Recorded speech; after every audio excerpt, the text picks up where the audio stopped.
Hai, virus corona telah menyebar di berbagai negara dan menimbulkan kekhawatiran banyak orang. Saat ini, vaksin sudah ditemukan dan sedang dalam proses penyebarannya. Namun, ada beberapa langkah pencegahan yang bisa teman-teman lakukan, seperti mencuci tangan, menggunakan masker, memakai hand sanitizer, dan menjaga jarak. Nah, itu tadi beberapa langkah untuk pencegahan virus corona.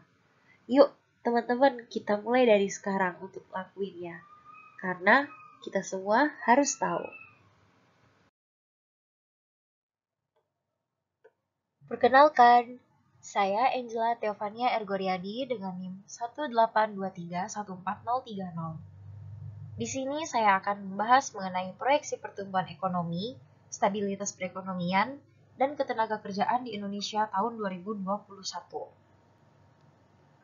Ekonomi tentu bukanlah hal yang asing terdengar di telinga masyarakat. Setiap harinya, ekonomi menjadi pokok pembahasan yang ramai diperbincangkan di berbagai media. Mulai dari berita di televisi hingga surat kabar, pasti tidak pernah absen dengan diskusi mengenai topik tersebut di berbagai skala. Dalam pembahasan tentang ekonomi, salah satu aspek yang paling sering dibahas adalah mengenai pertumbuhan ekonomi. Bagi sebagian orang, pertumbuhan ekonomi memiliki peranan paling penting dalam mewujudkan kehidupan bermasyarakat yang sejahtera.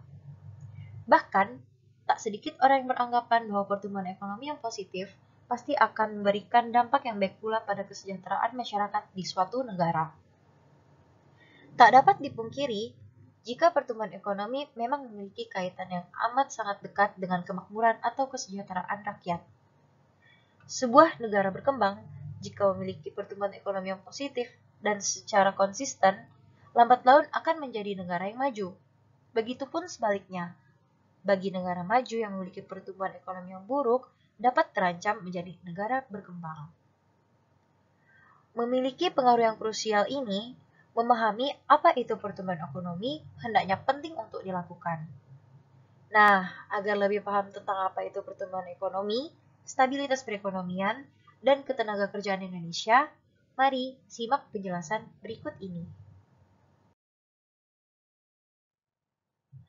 Menurut N. Gregory Mankiw tahun 2009, untuk mengukur pertumbuhan ekonomi, para ekonom menggunakan data produk domestik bruto atau PDB. PDB perekonomian mengukur nilai tambah total, pendapatan total, dan total pengeluaran atau konsumsi dalam perekonomian.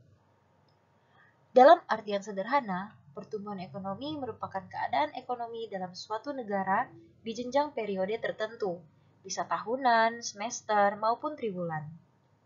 Pertumbuhan ekonomi suatu negara menjadi lebih baik maupun menurun jika dibandingkan dengan periode sebelumnya. Hal tersebut dapat diketahui melalui indikator yang telah dihitung sebelumnya. Nah, indikator dalam pertumbuhan ekonomi ada 5. Yang pertama, persentase pertumbuhan total PDB atau GDP. Yang kedua, persentase pertumbuhan komponen PDB atau GDP, sisi produksi atau lapangan usaha. Yang ketiga, persentase pertumbuhan komponen PDB atau GDP, sisi pengeluaran. Yang keempat, nilai pendapatan per kapita atau PDB per kapita. Yang kelima, proporsi kontribusi pertumbuhan ekonomi spasial. Berikut kita akan masuk pada indikator pertumbuhan ekonomi. Implikasi pertumbuhan ekonomi. PDB atau produk domestik bruto mengukur nilai tambah total, pendapatan total, dan pengeluaran total dalam perekonomian. PDB ini sering dianggap sebagai ukuran terbaik dari seberapa baik kinerja perekonomian. Pertumbuhan ekonomi jangka panjang adalah penentu terpenting dari kesejahteraan ekonomi warga negara. Sehingga, pertumbuhan ekonomi adalah ukuran kinerja perekonomian makro suatu negara untuk mengetahui tingkat kesejahteraan ekonomi warga negaranya. Persentase pertumbuhan total PDB atau GDP. Perekonomian Indonesia tahun 2020 yang diukur berdasarkan produk domestik bruto atau PDB atas dasar harga berlaku mencapai 15.434,2 triliun dan PDB per kapita mencapai 56,9 juta rupiah atau 3.911,7 US dollar. Ekonomi Indonesia tahun 2020 mengalami kontraksi pertumbuhan sebesar 2,07% atau C2C dibandingkan tahun 2019. Dari sisi produksi, kontraksi pertumbuhan terdalam terjadi pada lapangan usaha transportasi dan pergudangan sebesar 15,04%. Sementara itu, dari sisi pengeluaran, hampir semua komponen terkontraksi. Komponen ekspor barang dan jasa menjadi komponen dengan kontraksi terdalam sebesar 7,70%. Sementara itu pula, impor barang dan jasa yang merupakan faktor pengurang terkontraksi sebesar 14,71%. Ekonomi Indonesia triwulan keempat tahun 2020 terhadap triwulan keempat tahun 2019 mengalami kontraksi pertumbuhan sebesar 2,19% atau Y on Y. Dari sisi produksi, lapangan usaha transportasi dan pergudangan mengalami kontraksi pertumbuhan terdalam sebesar 13,42%. Dari sisi pengeluaran, komponen ekspor barang dan jasa mengalami kontraksi pertumbuhan terdalam sebesar 7,21%. Sementara itu, impor barang dan jasa merupakan faktor pengurang terkontraksi sebesar 13,52%. Ekonomi Indonesia triwulan keempat tahun 2020 terhadap triwulan sebelumnya mengalami kontraksi pertumbuhan sebesar 0,42% atau Q2Q. Dari sisi produksi tadi, kontraksi pertumbuhan terjadi pada lapangan usaha pertanian, kehutanan, dan perikanan sebesar 20,15%. Dari sisi pengeluaran, pertumbuhan tertinggi dicapai oleh komponen pengeluaran konsumsi pemerintah atau PKP yang tumbuh sebesar 27,15%. Struktur Indonesia ini secara spasial pada tahun 2020 didominasi oleh kelompok provinsi di Pulau Jawa sebesar 58,75%, dengan kinerja ekonomi yang mengalami kontraksi pertumbuhan sebesar 2,51%.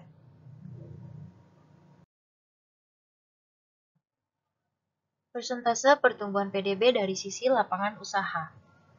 Ekonomi Indonesia tahun 2020 mengalami kontraksi pertumbuhan sebesar 2,07%. Lapangan usaha yang mengalami kontraksi pertumbuhan terdalam diantaranya transportasi dan pergudangan sebesar 15,04%, penyediaan akomodasi dan makan minum sebesar 10,22%, jasa perusahaan sebesar 5,44%, jasa lainnya sebesar 4,10%, dan perdagangan besar dan eceran seperti reparasi mobil dan sepeda motor sebesar 3,72%. Sebaliknya, beberapa lapangan usaha masih mengalami pertumbuhan yang positif. Di antaranya, jasa kesehatan dan kegiatan sosial sebesar 11,60%, informasi dan komunikasi sebesar 10,58%, pengadaan air, pengelolaan sampah, limbah, dan daur ulang sebesar 4,94%, real estate sebesar 2,32%, dan pertanian, kehutanan, dan perikanan sebesar 1,75%. Struktur PDB Indonesia menurut lapangan usaha atas dasar harga berlaku tahun 2020 tidak menunjukkan perubahan yang berarti. Perekonomian Indonesia masih didominasi oleh industri pengolahan sebesar 19,88%, yang diikuti oleh pertanian, kehutanan, dan perikanan sebesar 13,70%, perdagangan besar eceran, reparasi mobil sepeda motor sebesar 12,93%, dan konstruksi sebesar 10,71%, serta pertambangan dan penggalian sebesar 6,44%. Peranan kelima lapangan usaha tersebut dalam perekonomian Indonesia mencapai 63,66%. Persentase pertumbuhan PDB dari sisi pengeluaran. Ekonomi Indonesia sampai dengan tahun 2020 mengalami kontraksi pertumbuhan sebesar 2,07%. Kontraksi terjadi pada hampir semua komponen PDB pengeluaran, kecuali komponen PKP yang tumbuh sebesar 1,94%. Kontraksi terdalam terjadi pada komponen ekspor barang dan jasa sebesar 7,70%, yang diikuti oleh komponen pembentukan modal tetap bruto atau PMTB, pengeluaran konsumsi lembaga non-profit yang melayani rumah tangga PKLNPRT, dan komponen pengeluaran konsumsi rumah tangga atau PKRT, yang masing-masing sebesar 4,95%, 4,29%, dan 2,63%. Sementara itu, komponen impor barang dan jasa, atau yang merupakan faktor pengurang dalam PDB menurut pengeluaran, mengalami kontraksi pertumbuhan sebesar 14,71%. Struktur PDB Indonesia menurut pengeluaran atas dasar harga berlaku tahun 2020 tidak pula menunjukkan perubahan yang berarti. Perekonomian Indonesia masih didominasi oleh komponen PKRT yang mencakup lebih dari separuh PDB Indonesia, yaitu sebesar 57,66%, yang diikuti oleh komponen PMTB sebesar 31,73%, komponen ekspor barang dan jasa sebesar 17,17%,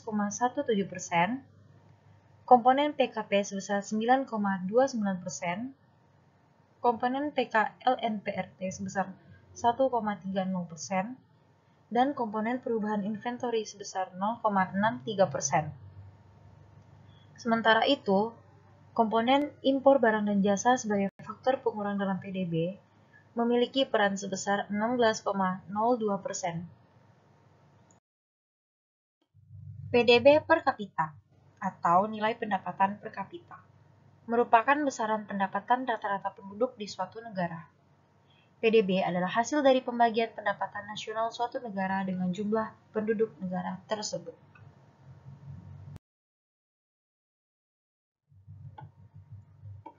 Selanjutnya, bahasan proporsi kontribusi pertumbuhan ekonomi spasial. Struktur perekonomian Indonesia secara spasial pada tahun 2020 masih didominasi oleh kelompok provinsi di Pulau Jawa, yang memberikan kontribusi terhadap PDB sebesar 58,75%. Kemudian diikuti oleh Pulau Sumatera sebesar 21,36%, Pulau Kalimantan sebesar 7,94%, Pulau Sulawesi sebesar 6,66%, Pulau Bali dan Nusa Tenggara sebesar 2,94%, serta Pulau Maluku dan Papua sebesar 2,35%.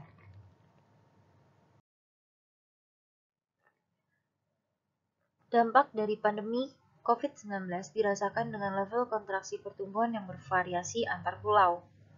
Kelompok pulau yang mengalami kontraksi pertumbuhan atau C2C meliputi Pulau Bali dan Nusa Tenggara sebesar 5,01%, Pulau Jawa sebesar 2,51%, Pulau Kalimantan sebesar 2,27%, dan Pulau Sumatera sebesar 1,19%.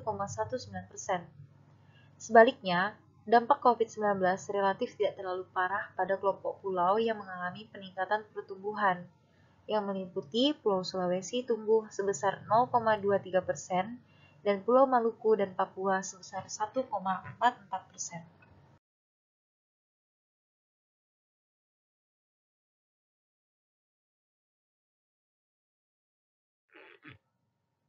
Selanjutnya, masuk pada bagian perbandingan angkatan kerja, bekerja, dan menganggur tahun 2018 sampai 2020. Jumlah angkatan kerja pada Agustus 2020 sebanyak 138,22 juta orang, naik menjadi 2,36 juta orang dibanding Agustus 2019. Sejalan dengan kenaikan jumlah angkatan kerja, tingkat partisipasi angkatan kerja atau TPAK juga naik sebesar 0,24% poin.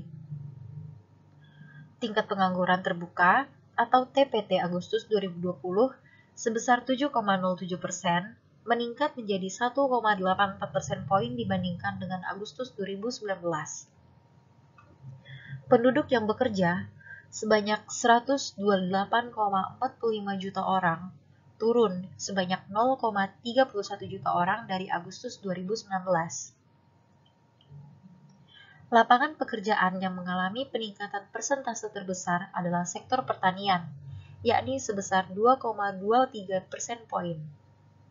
Sementara, sektor yang mengalami penurunan terbesar yaitu sektor industri pengolahan, yakni sebesar 1,30 persen poin. Sebanyak 77,68 juta orang atau 60,47% bekerja pada kegiatan informal, naik menjadi 4,59% poin dibanding Agustus 2019. Dalam setahun terakhir, persentase pekerja setengah penganggur dan persentase pekerja paruh waktu naik masing-masing sebesar 3,77% poin dan 3,42% poin. Terdapat 29,12 juta orang atau 14,28% penduduk usia kerja terdampak COVID-19, terdiri dari pengangguran karena COVID sebanyak 2,56 juta orang, bukan angkatan kerja karena COVID 0,76 juta orang, sementara tidak bekerja karena COVID 1,77 juta orang, dan penduduk bekerja yang mengalami pengangguran jam kerja karena COVID sebanyak 24,03 juta orang. Penduduk usia kerja merupakan semua orang yang berumur 15 tahun ke atas. Penduduk usia kerja di Indonesia mengalami kenaikan dari 201,19 juta orang pada Agustus 2019 menjadi 203,97 orang pada Agustus 2020. Penduduk usia kerja mengalami tren yang cenderung meningkat seiring dengan bertambahnya jumlah penduduk di Indonesia. Sebagian besar penduduk usia kerja, yaitu 67,77% atau 138,22 juta orang, merupakan angkatan kerja yang terdiri dari 128,45 juta penduduk bekerja dan 9,77 orang juga pengangguran. Jumlah angkatan kerja pada Agustus 2020 mengalami peningkatan besar 2,36 juta orang dibandingkan Agustus 2019. Seiring dengan peningkatan jumlah angkatan kerja, tingkat partisipasi angkatan kerja atau TPAK tadi juga meningkat 0,24% poin dibandingkan Agustus 2019. Peningkatan TPAK mengindikasi bahwa terjadi peningkatan penduduk usia kerja yang aktif di pasar kerja, baik menjadi penduduk bekerja maupun sebagai penganggur.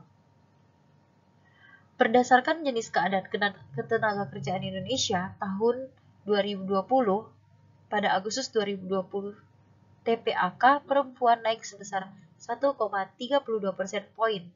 Sementara itu, TPAK laki-laki mengalami penurunan sebesar 0,84% poin.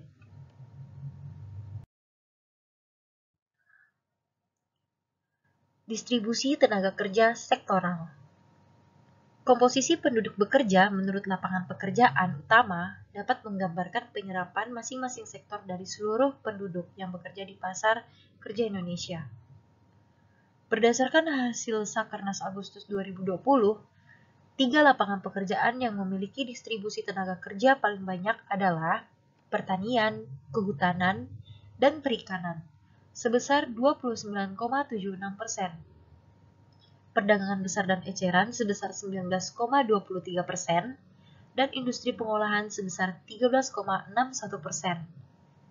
Dominasi lapangan pekerjaan ini masih sama dengan Agustus 2019. Jika dibandingkan dengan Agustus 2019, lapangan pekerjaan yang mengalami peningkatan kontribusi adalah pertanian, kehutanan, dan perikanan, sebesar 2,23% poin. Perdagangan besar dan eceran 0,46% poin, jasa lainnya 0,05% poin, jasa kesehatan dan kegiatan sosial 0,02% poin, serta informasi dan komunikasi 0,01% poin. Sementara itu, lapangan pekerjaan yang mengalami penurunan utama pada industri pengolahan sebesar 1,30% poin, konstruksi 0,46% poin, dan jasa pendidikan sebesar 0,29% poin.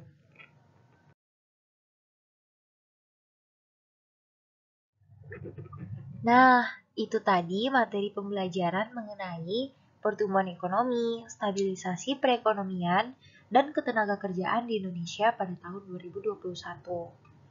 Jika teman-teman ada pertanyaan, silakan hubungi di email theovaniaangela@gmail.com.